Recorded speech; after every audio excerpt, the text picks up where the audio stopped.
When Rhea moved into her new apartment, the bedroom felt strangely comforting during the day.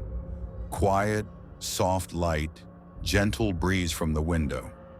But at night, the room changed. Shadows stretched longer than they should, and the curtains trembled even when there was no wind. She ignored it at first, blaming the drafts in the old building, until the night she woke up at 3:02 a.m. to a whisper calling her name. Rhea. She sat up instantly. The room was still. No movement, no breeze, just the faint, slow sway of the curtain near her window. She waited, holding her breath. The whisper came again, soft, tired, like someone standing right behind the curtain. Rhea, don't look. Her heart pounded. She stared at the curtain, frozen. The fabric moved very gently, as if someone was breathing behind it. She whispered back, "Who's there?" Silence. Then the curtain bulged, a faint outline of a face pressing outward, as if someone inside the darkness was leaning forward.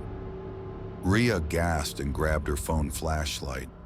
The moment she turned it on, the curtain went still, completely still. The outline was gone.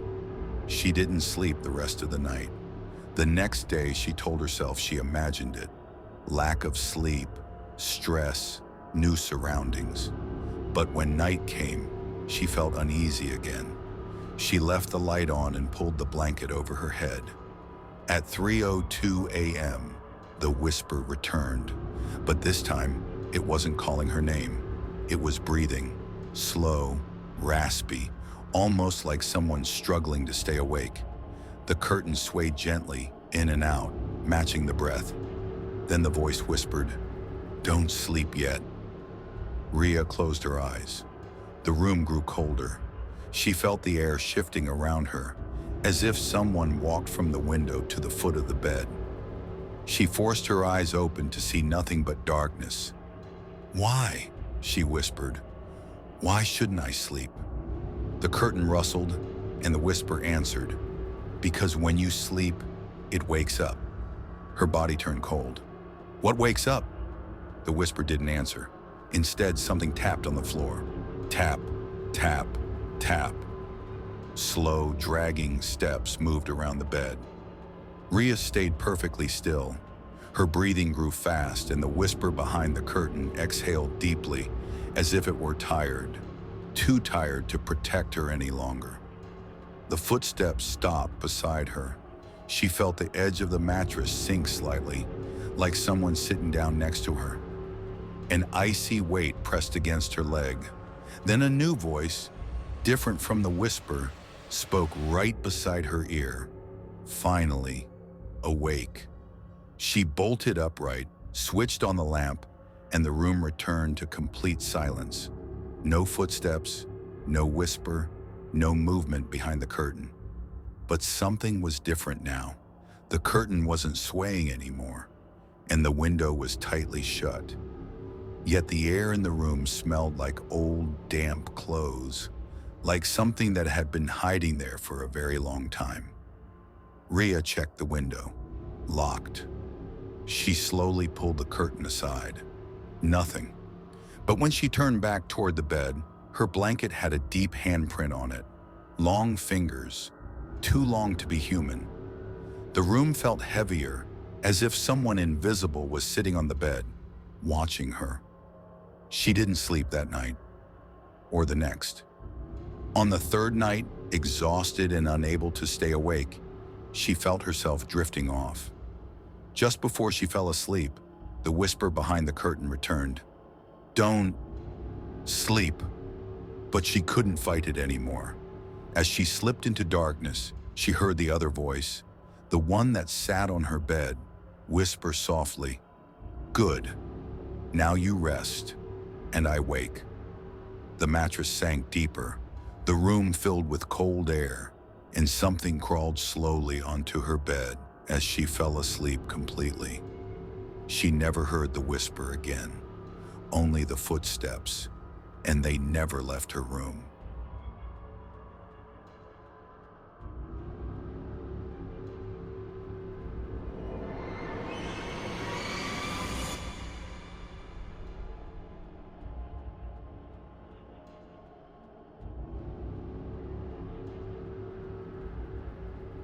When Mira moved back to her childhood home after her father died, she planned to stay only a week. But the first night in her old bedroom reminded her why she hated the room. It always felt alive. At 2:13 a.m., she woke up to a soft, steady sound. Breathing, slow, deep, rhythmic. At first, she thought it was her own breath echoing weirdly. She held her breath. The sound continued. In, out, in, out. The breathing came from the wall beside her bed. The old wallpaper seemed to move, expanding on the inhale, relaxing on the exhale. She touched the wall. It was warm, warm like skin. And when she placed her palm on it, the wall gently pushed her hand back, as if exhaling. She yanked her hand away and whispered, "What is this?" The breathing stopped instantly, as if it was listening, waiting. The next night, the breathing returned at exactly 2:13 a.m., but deeper. Each inhale pulled the room's air toward the wall. Each exhale pushed warm air back toward her. She tried recording the sound, but every time she pressed the record button, the breathing stopped. When she stopped recording, it resumed. It wasn't random. It was reacting to her. The third night, she stayed awake, watching the wall. At 2:13, the breathing started again, but this time something scraped inside the wall. A dragging sound, fingernails over wood. Then she heard it, a whisper, a thin, dry voice crawling through the wall. "Mira." She froze. "Who are you?" The wall inhaled shakily, then whispered, "Wake."